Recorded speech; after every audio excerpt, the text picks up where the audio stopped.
ماركو رويس وحكايته مع المنتخب الألماني الأقرب للخيال المؤذي في تاريخه، وده الجزء الثاني من القصة. ما تنساش اللايك والسبسكرايب.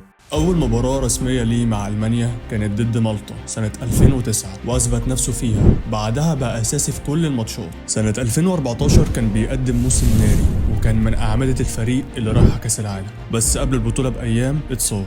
مش إصابة بس، ده اتقطع كمان من قائمة التاريخ. ألمانيا خدت البطولة من غيره. 2018 لعب بس الفريق كله كان ضايع وهو الوحيد اللي بيحاول يعمل حاجة.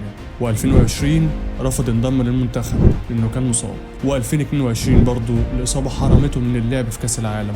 أعلن اعتزاله الدولي في 2023. بس لك أن تتخيل تلعب 10 سنين دولي من غير ولا بطولة. ماركو رويس ده كان واحد من أنظف وأنقى اللعيبة اللي عدى عليها جيله، وللأسف ما خدش ربع اللي يستاهله في مسيرته.